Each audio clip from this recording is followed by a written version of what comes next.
Olá, pessoal, Círculo do Direito Ambiental. Hoje, dando sequência aqui à nossa série de entrevistas com grandes nomes do direito ambiental. Hoje a gente tem a advogada, professora, pesquisadora, auditora, mestre em Direito, Maria Cristina Gontijo, que vai falar um pouquinho hoje para a gente sobre uma importante atividade de infraestrutura e muitas vezes muito mal compreendida, que é a atividade portuária, né? Cristina, muito obrigado por ter aceito o convite, tá? Uma honra aqui poder contar aqui com a sua opinião, sua experiência. E eu já começo fazendo uma primeira pergunta difícil, né? A atividade portuária pode ser considerada uma atividade sustentável?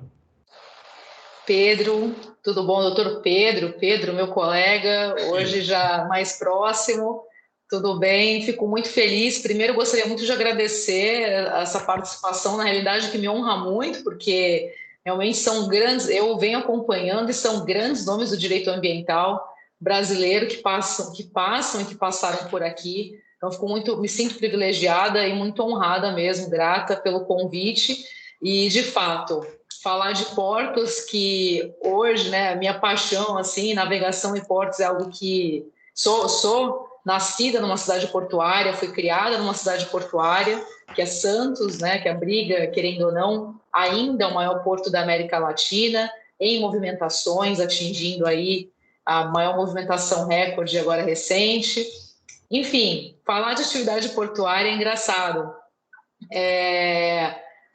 Ela é uma atividade que, ao mesmo tempo em que ela traz muitos benefícios, historicamente ela sempre foi vista como uma atividade negativa. Eu digo historicamente porque quando se fala, por exemplo, de relação porto-cidade, que é uma temática que eu venho estudando há alguns anos, junto com alguns especialistas nacionais e estrangeiros, historicamente, as pessoas que moravam em cidades portuárias, como, por exemplo, Marselha, na França, cidades que abrigavam portos importantes, Holanda, Hamburgo, na Alemanha, essas cidades eram cidades vistas como cidades, como locais insalubres, locais com bordéis, locais com problemas sanitários, né? A vinda da peste, enfim, tudo isso era muito associado aos portos e à movimentação de pessoas. A própria atividade do marítimo, do marinheiro, do seafarer, é uma atividade considerada insalubre. A atividade do portuário, do estivador, é a mesma coisa. Então, de fato, tanto pelas questões sanitárias quanto pelas questões ambientais, o porto ele nunca foi visto da maneira como deveria ser visto, ao meu ver, porque é pelo porto que chegam as riquezas, é pelo porto que se movimenta a economia, é pelo porto que chegam os remédios. Então, a atividade logística, quando a gente fala eu falo a gente, né, quando quem atua na área fala da navegação, com um sentimento até um pouco paradoxal, porque ao mesmo tempo que a navegação, ela ao longo dos anos que foi se desenvolvendo e tendo novos mecanismos de atuação, ela é muito necessária digamos assim, a primeira globalização, ela se dá desde a pré-história, né? Desde Cartago, desde os tempos dos fenícios, porque a navegação que proporcionou as primeiras trocas culturais. Então, ao meu ver, a atividade da navegação, a atividade portuária, porque sem porto não tem navegação, e sem navegação também não tem porto, sem porto não tem navio, e o porto precisa do navio.